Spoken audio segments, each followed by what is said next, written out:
c'est quand même un certain gage de pérennité de se dire que déjà on pourra changer le disque dur.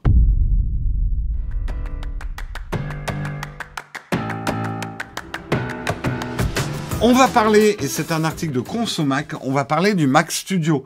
Le Mac Studio, les premiers tests sont déjà sortis. Nous, on va pas le tester a priori, en tout cas pas pour l'instant. Sur la chaîne, on n'avait pas les finances pour pouvoir acheter même un petit modèle pour le tester sur la chaîne. Donc, a priori, en tout cas, on va pas le tester. Il est probable qu'on teste l'iPhone SE et le nouvel iPad, mais pas le Mac Studio. Mais c'est pas grave, certains youtubeurs font un très bon boulot. Et notamment le fait de l'avoir démonté. Et il est beaucoup plus facilement démontable qu'on ne le croyait. Effectivement, c'est MaxTech, une chaîne américaine, moi que je connais bien, qui a démonté son Mac Studio Ultra. Je vous montre un peu les étapes parce que c'est intéressant. En fait, il suffit de décoller le rond en caoutchouc, ça donne accès à des vis. Et ensuite, le reste est plutôt facile à démonter. Il y a une grande alimentation. Avec un cadre en aluminium de protection de cette alimentation et on arrive après effectivement avec des modules qu'on peut déconnecter. Et là, ce qu'on voit, les flèches rouges, c'est intéressant, c'est les emplacements de SSD. Et il y a un emplacement vide. Alors, c'est pas des SSD qu'on trouve sur le marché. Il faudra quand même acheter des SSD propriétaires chez Apple. Mais ça veut dire, a priori, qu'on pourra étendre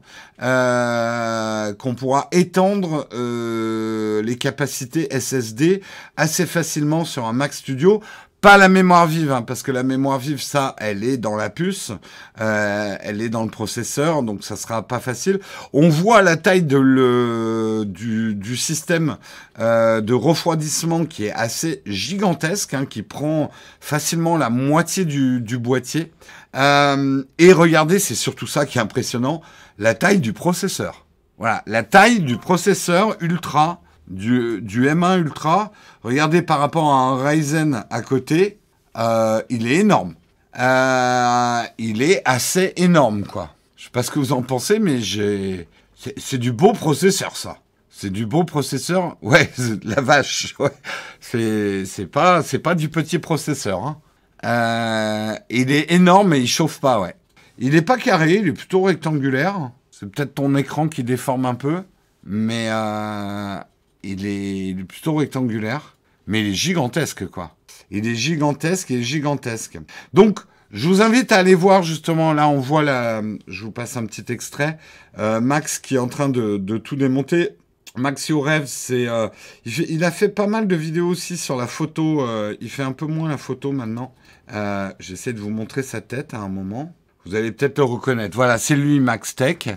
Elle est très très bien sa chaîne. Il produit énormément de contenu avec son frère. Moi, c'est une chaîne que je vous recommande. Ils sont très rigoureux. Parfois, les vidéos sont un peu chiantes, mais elles sont très rigoureuses. Et donc là, il a complètement... il a eu le courage, parce que quand même, c'est lui qui l'a acheté, de démonter complètement dans une vidéo non sponsor en plus. Nous, on l'aurait pas fait, hein, je vous le dis déjà. Il y a même 8000 $ de matos sur son bureau, hein, qu'il a payé avec... Enfin voilà, les vidéos est pas sponsor. Et là, pour le coup, il va pas renvoyer les produits chez Apple. Hein. Tu sais, tu démontes, tu remontes rien, t'envoies ça chez Apple, tu fais... C'est pété. Désolé, c'est pété. C'est ça qu'on va faire. Bah, ça va la vie. Sur Newt, tu joues au troll. Tu sais bien que c'est notre boulot. Bien évidemment, à titre perso, j'achèterais pas 8000 € de matos pour le démonter. C'est son boulot. Il prend son boulot au sérieux, il a de quoi investir. Il a mis, à mon avis, une bonne partie de sa trésor pour faire cette vidéo. Je vous jure, c'était démonté dans la boîte. Exactement. Oui, le fameux CPT de Villebrequin. Mais allez voir la vidéo. Elle est bien faite, elle est intéressante. Et quand même, saluons quand même le travail d'ingénierie d'Apple qui a designé toutes les pièces ou une grande partie des pièces. C'est vraiment pas un ordinateur d'assemblage. Après, bon, on verra dans le futur, mais c'est quand même un certain gage de pérennité de se dire que déjà on pourra changer le disque dur ou en remettre un et que tout a l'air plutôt facile à démonter. A priori, il faudra quand même l'amener à réparer chez Apple. les SSD ont l'air propriétaires. Oui, il va en récupérer, mais connaissant la chaîne de Max, je suis pas certain qu'il récupère 8000 € en argent YouTube. Hein. 8000 $. 8000 $ en argent YouTube, sachant qu'il n'a pas de sponsor, il faut qu'il fasse des millions et des millions et des millions de vues hein, pour récupérer 8000 $ en YouTube Money, juste avec les annonces. Donc à mon avis, après tu gagnes en notoriété avec ce type de vidéo, son calcul est pas mauvais. Nous, notre chaîne, elle est trop petite pour pouvoir faire un coup de poker comme ça, par exemple. Les SSD vont probablement coûter super cher. Probablement plus cher qu'un SSD que tu achèterais toi-même. Après, tu garderas la certification Apple sur l'ensemble de ton truc. Donc, c'est ça qu'il faut voir aussi. N'oubliez pas que c'est un objet, a priori, destiné aux professionnels. Moi, en tant qu'entreprise, ne serait-ce que pour des questions de garantie, d'amortissement du matériel et de sécurité, jamais j'amènerai notre matériel informatique ailleurs que chez Apple pour la réparation. En termes pour un particulier, je réparerai probablement aux endroits les moins chers. En tant que professionnel, je m'en fous que ça coûte cher. Ce qui est le plus important pour moi, c'est de garder les garanties, etc. en tant qu'entreprise. Donc voilà. Après, pour ceux qui demandent est-ce qu'il est puissant, oui, les premières vidéos qui sortent avec des benchmarks et tout, c'est une bonne bête, hein, le M1 Ultra. Hein. C'est une bonne bête. Nous, on n'en a pas un besoin actuel sur la chaîne. C'est pour ça que on s'est posé la question, hein, est-ce qu'on en achète un rien que pour faire une vidéo, sachant que nous, on part toujours du postulat qu'on pourra pas le rendre. Parce que, comprenez ce que je vais dire.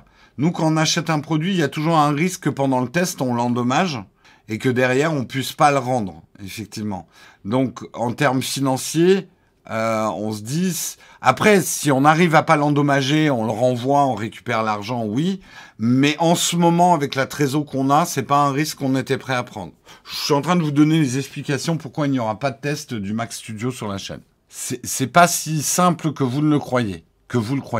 Oui, mais le vendre, s'il est abîmé, Yves Castel, et qu'il a perdu beaucoup de valeur, nous, ça pèse quand même sur la trésor. Hein. Et voilà, la trésor, aujourd'hui, nous permet pas de sortir 5000 €, même 6000 si tu prends l'écran. Aujourd'hui, voilà, je vais pas vous faire un cours de gestion, mais en ce moment, la trésor nous permet pas de prendre ce risque-là. Voilà, c'est tout. Voilà, vous avez de la data sur la trésorerie de notre société. Exactement. Exactement. J'espère hein, qu'un jour, on aura une trésor assez solide pour pouvoir s'acheter ce type de produit et les tester en toute sérénité. Mais pour l'instant, non. Naotech, c'est des malades, ils démontent des casques pour en faire des micros. Oui, c'est un peu ça. On en est à ce niveau-là.